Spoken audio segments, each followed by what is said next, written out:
कहानी नीरू की है। पंजाब की नीरू की शादी दिल्ली के राहुल से होती है। दिल्ली कितना बड़ा शहर है ना, लेकिन आप लोगों का घर तो बहुत छोटा है। हमारे पंजाब में तो ये बड़े बड़े घर होते हैं कि मजा ही आ जाता है। कोई बात नहीं नीरू, मैं भी तुम्हारे लिए बहुत बड़ा मकान बनाऊंगा बहुत जल्दी। नीरू के पिता जहाँ पंजाब के जाने माने व्यापारी थे, वहीं उसका पति राहुल दिल्ली में एक सिंपल नौकरी करता था। माँ, यहाँ तो घी मक्खन इतना महंगा है कि क्या बताऊं। मैं तो तरस ही जाती हूँ घी खाने के लिए। नीरू की माँ को ये सुनकर बहुत दुख होता है। मेरी बेटी को घी नसीब नहीं हो रहा है और ये बहू यहाँ बैठकर घी में शक्कर डाल रही है। देख वनिता, मैं साफ कह रही हूँ, इस घर में जितना घी आएगा उतना ही मेरी बेटी के घर दिल्ली भी जाएगा। अरे ये क्या बात होती है माँ जी? बेटी का उतना ही करो जो अच्छा लगे। अब क्या मायके से घी और मक्खन तक की सप्लाई करोगी आप? हाँ, मेरी बेटी किसी चीज को तरसे मुझसे बर्दाश्त नहीं होता। अब क्या था, नीरू के मायके में 2 किलो घी आता तो 2 किलो दिल्ली जाता नीरू के पास।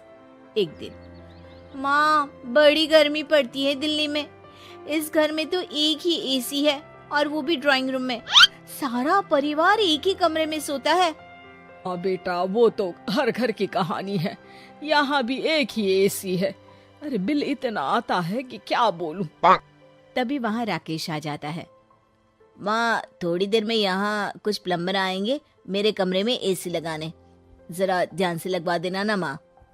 ओए, ऐसे कैसे तेरे कमरे में एसी लगेगा? हाँ राकेश, एक बार बात तो कर लेता। अरे पापा, वो वनिता को गर्मी में नींद नहीं आती। ड्राइंग रूम में सबके साथ सोने में वो अनकंफर्टेबल है, इसलिए। अरे पूरे परिवार के साथ वहाँ तेरी बहन नीरू भी तो सोती है। वो नहीं हो रही क्या अनकंफर्टेबल? समझ रहा है ना? अगर एसी लगेगा तो एक दिल्ली में तेरी बहन के कमरे में भी लगेगा, तभी तू लगा सकेगा। राकेश वनिता को सारी बात बताता है। वनिता करती भी क्या, मन मारकर बैठ जाती है। माँ, ये लोग ठीक नहीं है, क्या करूं मैं? अरे बेटी, यहाँ आ जा, तू यहाँ आकर रह ले। अरे छोड़ दे ऐसे पति को। कैसे छोड़ दूं माँ? समाज क्या कहेगा, लोग क्या कहेंगे? वैसे भी मेरा एक बेटा है मयंक। अरे हटा बेटा, तेरी उम्र ही क्या है, इतनी परेशान रहेगी तो काम कैसे चलेगा। खैर, बात आई गई हो जाती है। माँ को लगता है कि नीरू ठीक है, तो वहीं नीरू के मन में एक ही लाइन चल रही होती है, यहाँ आजा। माँ ने तो बोल ही दिया है कि यहाँ आजा। बस मयंक थोड़ा सा बड़ा हो जाए, इन गरीबों को छोड़कर मैं वापस माँ के पास ही चली जाऊंगी।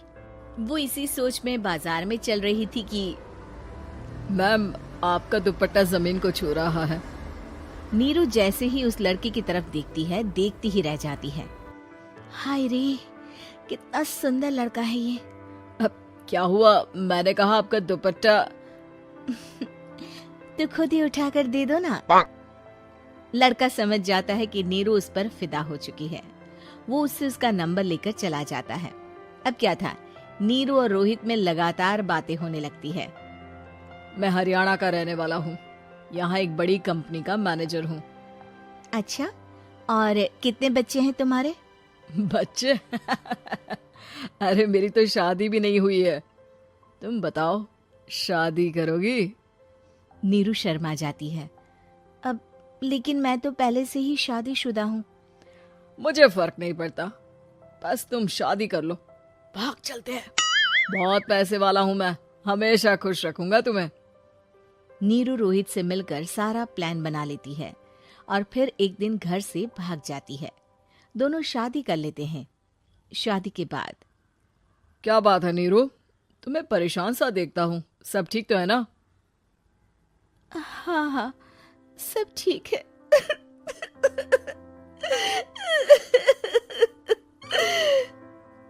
ये कहते कहते ही वो रोने लगती है। अरे क्या हो गया, रो क्यों रही हो? मैंने तुमसे एक बात छुपाई है। और वही बात अब मुझे परेशान कर रही है। रोहित, मेरा एक बेटा भी है, उसका नाम मयंक है।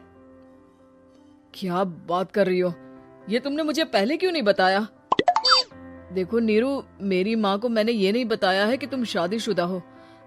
बच्चा मैं मैनेज नहीं कर पाऊंगा। नीरू को समझ में नहीं आता कि वो क्या करे। तुम उस बच्चे को अपनी माँ को क्यों नहीं दे देती? नीरू चुपके से माँ को फोन करती है। माँ, क्या मयंक को तुम रख सकती हो?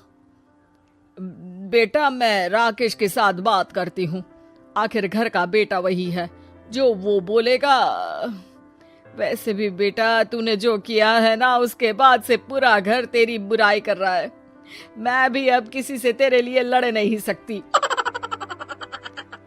राकेश बेटा, नीरू ने तो जो किया बहुत ही बुरा किया, लेकिन मैं सोच रही थी कि क्यों ना मयंक को हम यहाँ ले आए।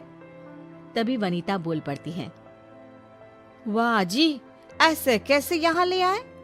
यहाँ क्या भंडारा भरा है? और जिस बच्चे की माँ ने नहीं सोचा, उसके लिए हम क्यों सोचे? नीरू को एक बार तो अपने बच्चे के बारे में सोचना चाहिए था ना। अरे लेकिन तेरे पास भी तो लड़का नहीं है ना वनीता। माँ, वनीता ठीक बोल रही है। कल को वो बड़ा होकर इसी घर का हिस्सा मांगेगा तो हम क्या करेंगे? माँ कहती भी तो क्या, वो चुप रह जाती है। वहीं नीरू का पहला पति कहता है। माँ, अगर आज भी वो वापस आ जाए तो मैं उसे माफ कर दूंगा। बेटा, गरीबी चीज ही ऐसी है, क्या करेगा? तू तो अब मयंक का सोच। वो बेचारा तो बिना माँ का हो गया। मयंक के खातिर तू दूसरी शादी कर ले बेटा। लोगों के लाख समझाने के बाद नीरू के पहले पति की शादी रिद्धि से हो जाती है, जिसके पहले पति से 2 बच्चे होते हैं। देखो जी, मैंने शादी सिर्फ बच्चे के खातिर की है। मैंने भी शादी सिर्फ बच्चों के खातिर की है। वहीं नीरू के दूसरे पति के मन में ये बात घर कर जाती है कि नीरू एक मासूम बच्चे को उसके खातिर छोड़ कर आई है। अब देखो नीरू, मुझे लगता है कि जो औरत अपनी कोख का बच्चा छोड़ सकती है, वो तो कुछ भी कर सकती है। कल को तुम्हें मुझसे अच्छा कोई मिल गया तो तुम तो मुझे भी बाय बाय कर दोगी ना। नीरू को अब उसका दूसरा पति ताने देना शुरू कर देता है। तंग आकर नीरू उसके यहाँ से भागकर अपने पहले पति के पास चली जाती है, लेकिन ससुराल में क्या लेने आई है नीरू, मयंक को? नहीं नहीं सासू माँ, मुझसे गलती हो गई, मुझे माफ कर दीजिए। नीरू, अब वक्त खत्म हो गया है, मेरी शादी हो चुकी है। तो छोड़ दो ना उसे, हमारा बच्चा है।